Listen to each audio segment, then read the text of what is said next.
Morning class, how you doing? Welcome to a super early 7 a.m.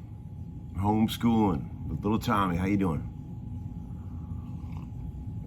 Oh, got to work today, so this is just going to be a quickie. But I wanted to show off my Volto shirt my dear friend Johnny Z sent.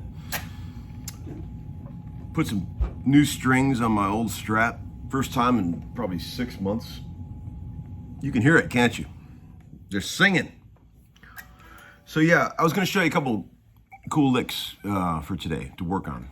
That was some sort of Celtic inspired. So I was working on a project yesterday that was a lot of Celtic songs. It got me thinking in that. I've always loved that sort of, that sort of playing, with the open strings with the right hand. I talk about that a lot, but those riffs.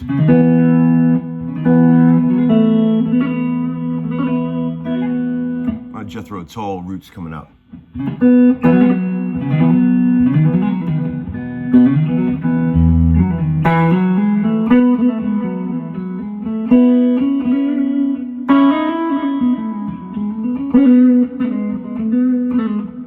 I find that when you do that kind of stuff, if you want to get these trills to be real smooth, you got to stand your thumb straight up on the back of the neck. If you try to play that shit like this, you're never going to make it. Just put your thumb right in the middle of the back of the neck and stand it up like that. And then you can play.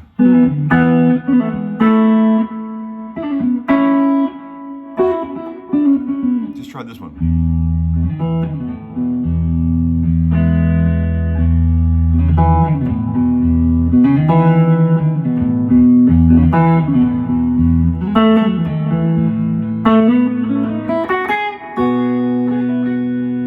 That's another good one. Like if you're in the key of B right there, which is my favorite key, as we all know. B is your bass note.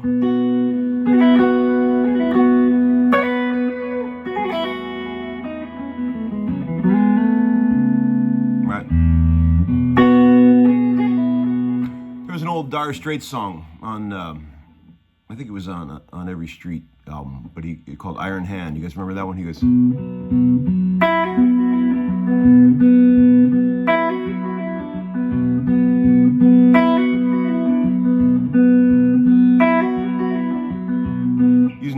B string. It's a very cool riff. It's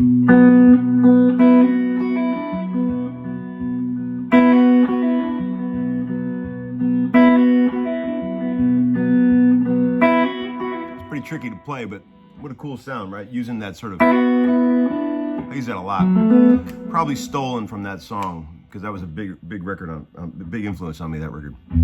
Man, the song, you know, Mark Knopfler, one of the most underrated lyricists in the history of rock music. Amazing lyricist. Man, that On Every Street album was a game changer for me. Especially that song, On Every Street, and Fade to Black and all that. My dear old friend Paul Franklin played on that record. Good shit, kids. Here's another thing. Okay, I've talked about this in past episodes, but dear to my heart is the whole fourths and fifths thing. Okay, like if you, I was goofing around with this. Like if you play root and fifth in C sharp, and then you play root fifth in E, you can stack them, right? It's all piano stuff. And they could also move up to A on the top end.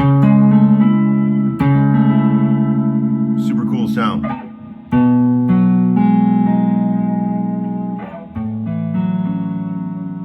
It's a cool sound, right? It's all piano stuff. You can do that with just with your fingers.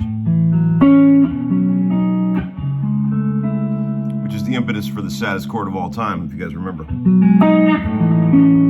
It's all coming back around. Right? And then here's another concept that I really think about a lot when I'm playing. Like, you know, a lot of guys practice scales and stuff like that, but I'm more interested in the way they lay out this way on the guitar, right? Instead of just going straight up. Like when I was goofing around a minute ago, you saw me doing that, like key of E major, right?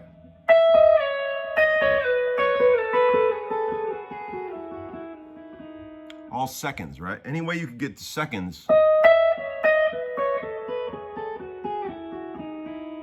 to lay out on the scale on the two top strings, right? Or you can even go down further. You gotta know all those, right?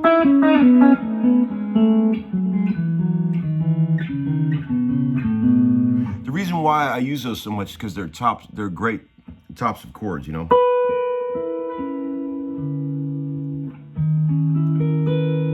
All those half-step rubs and stuff cause, you can do cool stuff with chords, like all this.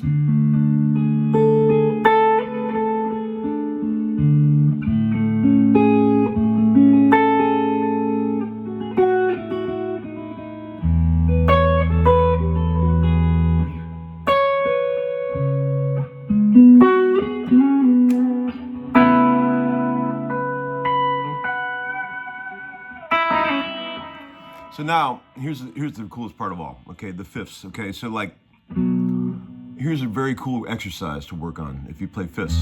Start with root fifth, like E, G, A, B, D, E, G with the open string, B, and then D.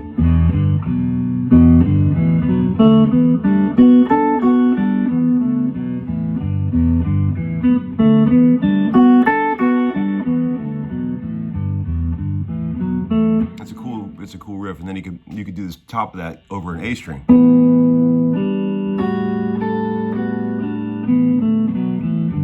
Or a C.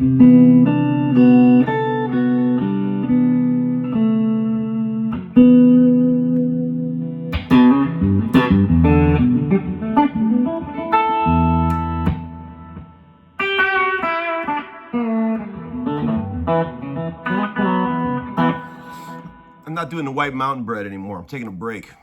I've been having my morning coffee with Eggo waffles, frozen buttermilk waffles with Kerrygold butter and powdered sugar on them. That's an old favorite for me. You know, I sort of rotate. I'll be back to the white mountain bread again soon, don't worry. But the kids love the waffles too. What else we got? Fourths. Look at this. Man, this is a long lesson today. I thought I was just going to talk for a minute, but here you go.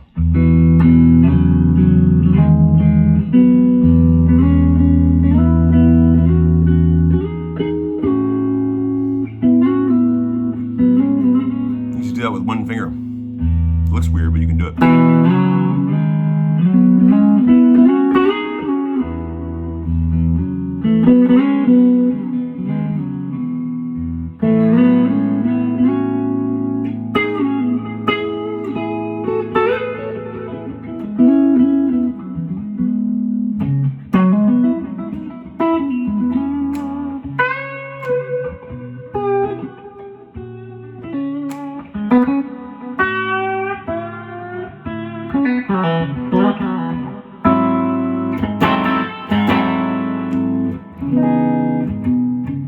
One of my favorite chords. Straight old minor 9. What a cool sound, right?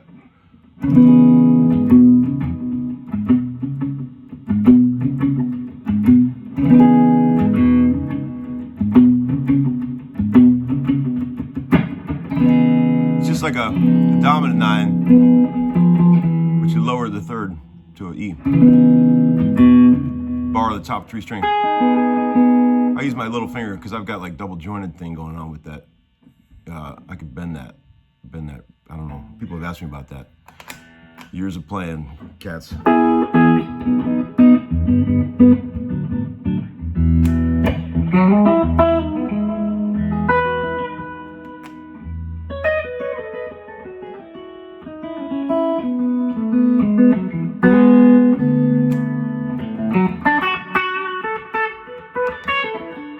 Another guy asked me yesterday about my inordinate amount of upstrokes in my picking, which is very true.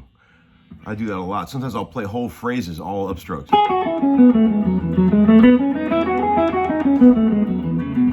Those are all upstrokes, no downstrokes. I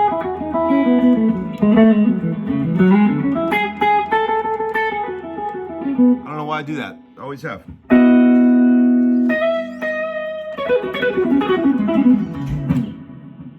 Ooh, somebody's coming out. Okay, time to go.